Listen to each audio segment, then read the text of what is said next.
Well, hello there. All my loyal followers.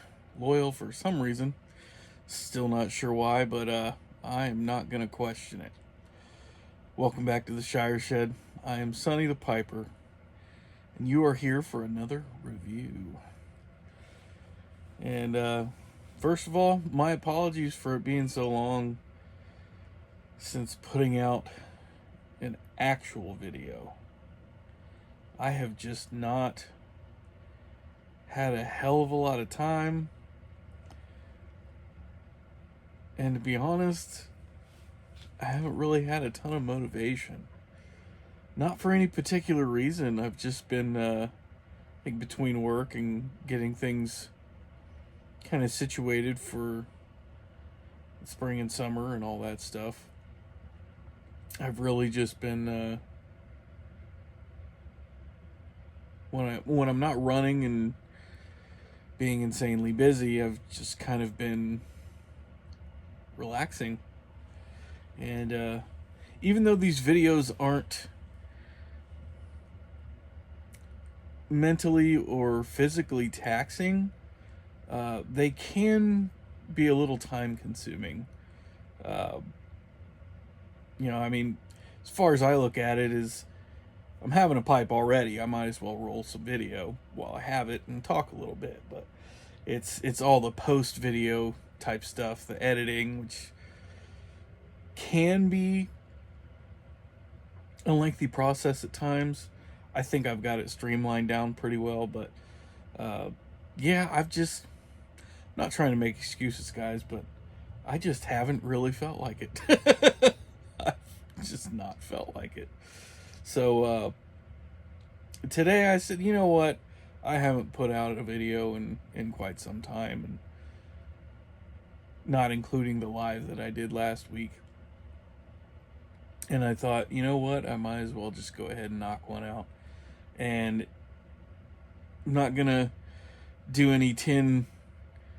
Hey, look at. You can read, and you saw the thumbnail. So, gonna be having this year's iteration of Cornell and Diehl Sansepolcro. This is one that I wasn't gonna get initially because of the addition of Black Cavendish, or I think it's just regular Cavendish. I'm not going to do the little show you the 10 thing, but I will read it.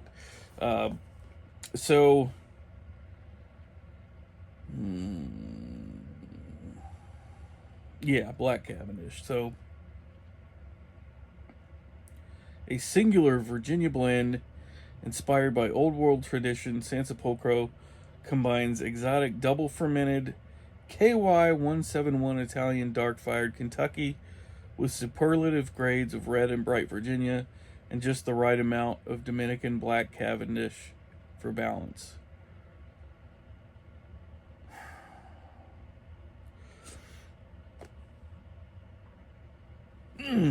It's alright, just had to hold in a yawn because it is currently almost 10 p.m.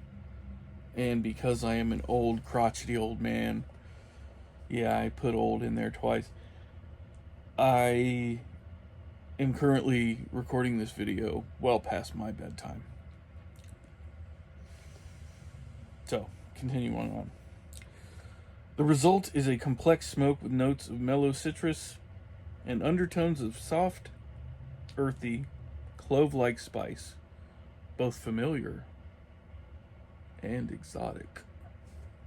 We'll see. Once again, I wasn't gonna get this, and I remain skeptical, even as of this moment. But this tin in particular was gifted to me by one of my best buddies of all time, Ryan, aka Thaddeus Starbuckle, and he wrote me a sweet little message. To Boo from Pookie. Enjoy. And that is a kissy face emoji. Beautifully drawn, beautifully executed, my friend. Thank you thank you for sending this to me. And yes, this is the first time I'm getting around to it.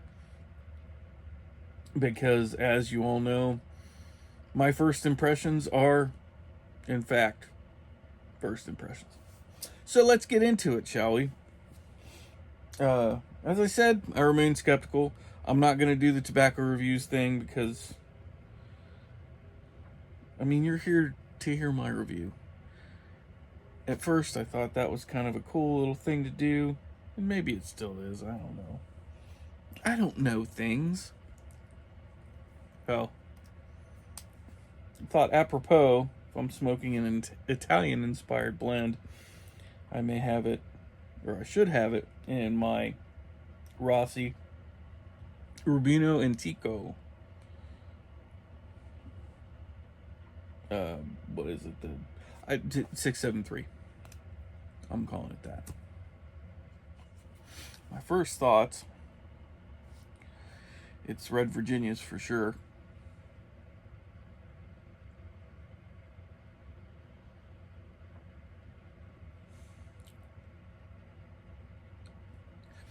I'm getting the Black Cavendish.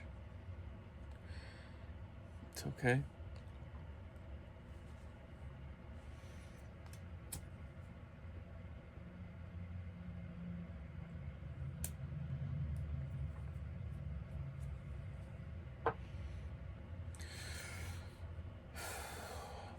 Shades of 2021 Carolina Red Flag.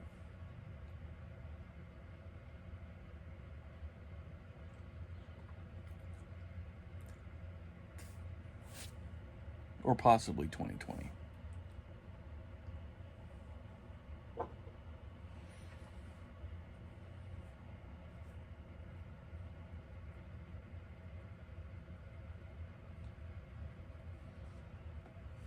So,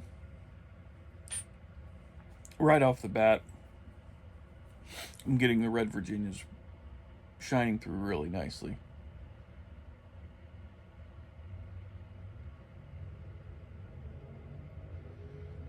And it's no secret that I do love Cornell and Diehl's Red Virginias.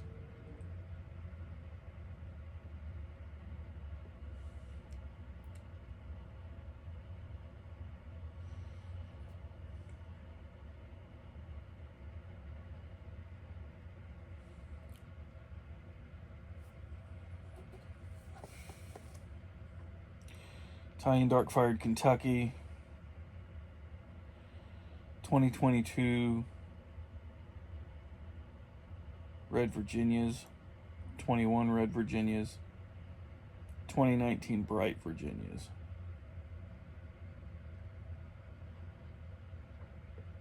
And Dominican Black Cavendish unsweetened.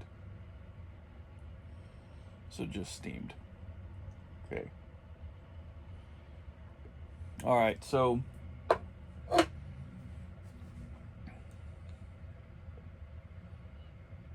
starting to get a little bit of the dark fired.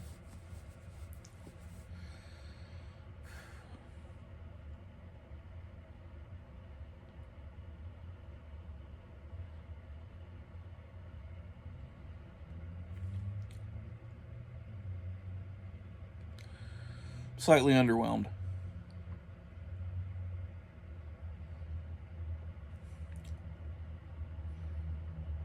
To be fair, I did go into this with low expectations.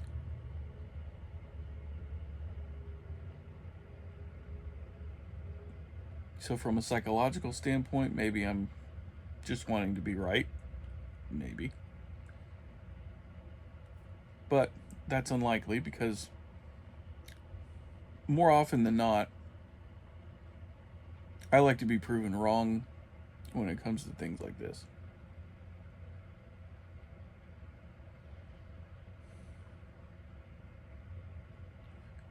I don't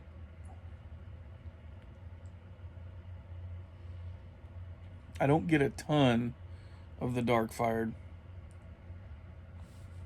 which I suppose is probably the point. Catching that Black Cavendish again.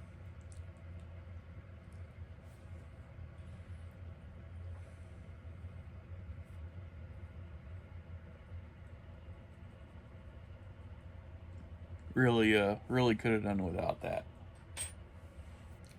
It's good.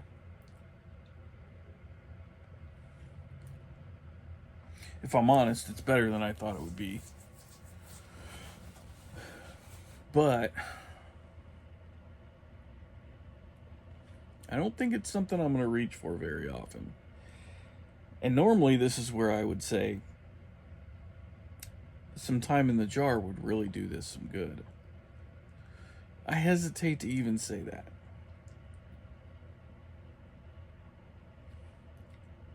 Once again, I could be wrong.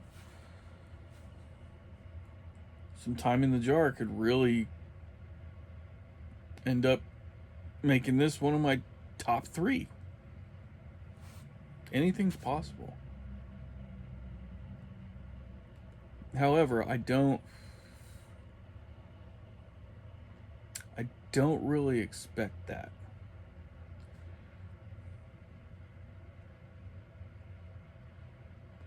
But I wouldn't be upset if that did happen.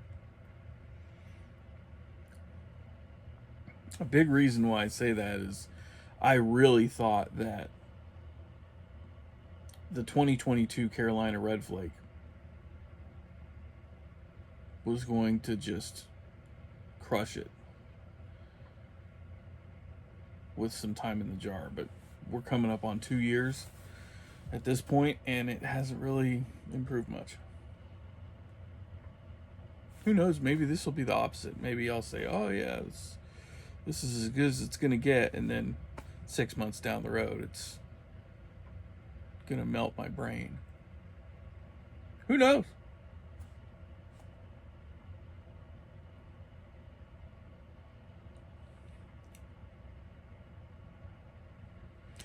Yeah, the Cavendish, I feel like, just kind of takes away. I don't really feel like it balances. I feel like it does the opposite. Because I get these very telltale flavors of the Cavendish. And every time I catch one of those flavors, I'm just like, ugh.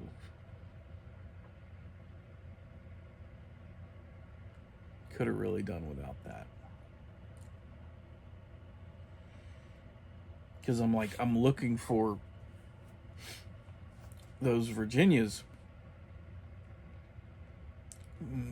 Really just trying to pull those out of the melange of what's going on here. And every time I try to do that, the Cavendish is just like, hey, what's up? Get out of the way, man. Huh? No, I'm right here. It's very annoying.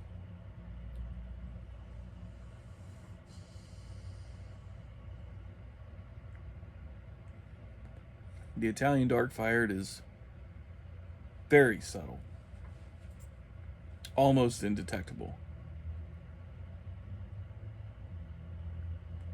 At least at this point in the bowl.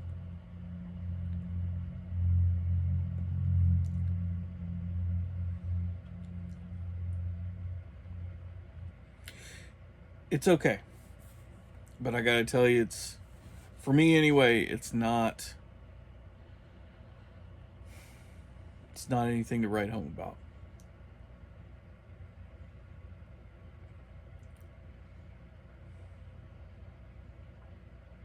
It's just not doing much for me.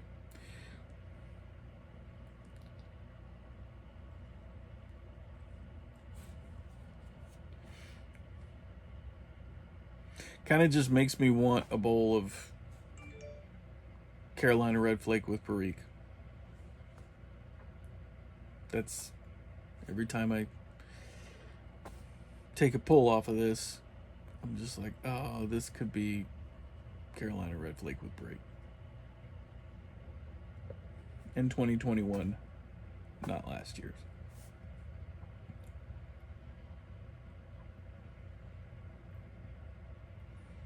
Last year's is okay. Yeah. it doesn't compare to 21. Just like this, it does not compare to, I think it was 2020 was the last one I had. That one was quite good.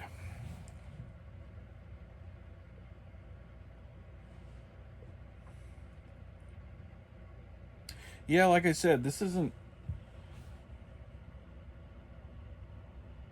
bad. It's just not.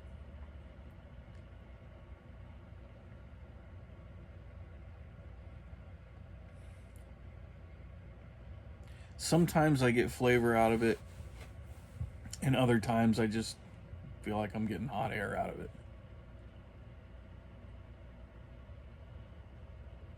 And before you all pipe up and say, "Oh, did you dry it out? Did you smoke it wet?" I know what I'm doing. Most things I don't know what I'm doing, but with this I know what I'm doing.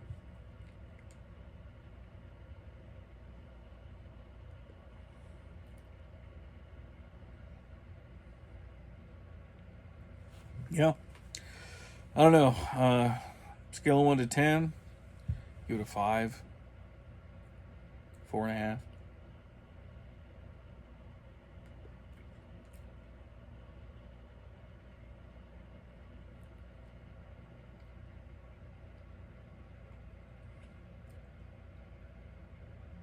It's different, but not any kind of different that I was looking for. I think my palate could just be changing too. I've found myself lately really just smoking the same, like 5 or 6 blends. That's about it. Like I said, Carolina Red Flake with Perique from 21. Rustica from 21. 21 was a good year for tobacco. Yeah, Rustica 21. Haunted Bookshop, obviously. Old Joe Krantz. I'm trying to think.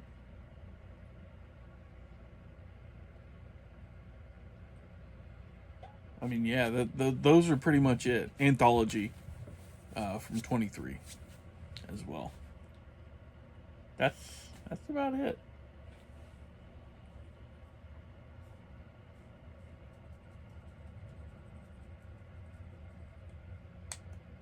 I had a bowl of New Minster 400 Superior Navy Flake the other day, and normally that would have just been, but I got about halfway through the bowl and I was like, this just isn't doing it.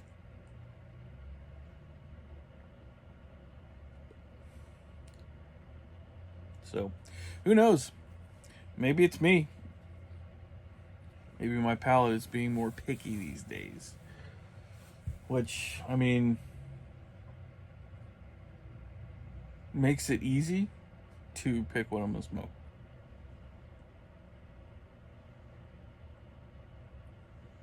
Because in those instances, I definitely know what I don't want. I've got a lot here.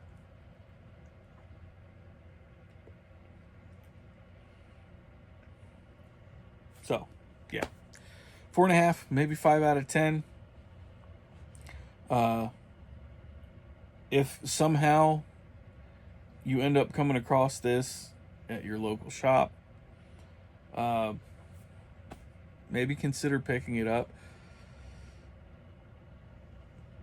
But just for the resale value. That's probably about the biggest reason. I have one tin that I was gifted. I'm not gonna lie to you. I'm really glad that I didn't go out and scramble and buy up 10 tins of this.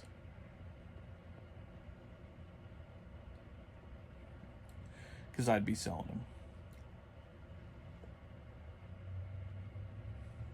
probably would be hanging on to one.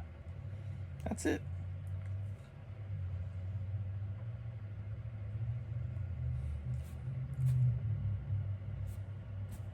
Yeah. Anyway, hope you guys missed me. I missed you. And thanks for coming back, if you are in fact returning. If you stuck around to the end of this long rambling video, thank you. I appreciate you being here. This is your first time watching, give me a sub. I promise I will be posting more videos in the coming months. Normally I post once a week on Sundays. However, as I mentioned previously in this video, I have not had the time, energy, or motivation to do so. So now I'm just kind of posting when I can and when I want to, which was the whole basis around this channel in the first place. Was gonna make videos when I want to, how I want to. So yeah, I know there's kind of been an expectation, and I get that, but I feel like those of you who really support this channel and support me understand that life comes first and self-care comes first. And self-care looks like me not doing shit on a Saturday and Sunday, well, then that's what it looks like. On the flip side of that, sometimes old Sonny's kicking his own ass in the yard. So, once again, I'm sure many of you can understand that, especially those of us that have honey-do lists to get done. So, yeah. Love you guys. Thanks for coming around. Side note, Columbus Pipe Show's coming up in the next few months. Let's see, May, June, July, August. 4 months. Call it 4 months. 4 months away. Columbus Pipe Show, baby. Let's go. Very excited for that. And I'm very excited to go to bed, because it is way past old Sonny's bedtime. So I love you guys once again. And I will sign off. Take care of yourselves. Take care of each other. Don't do anything I wouldn't do. But if you do, don't get caught. See you next time.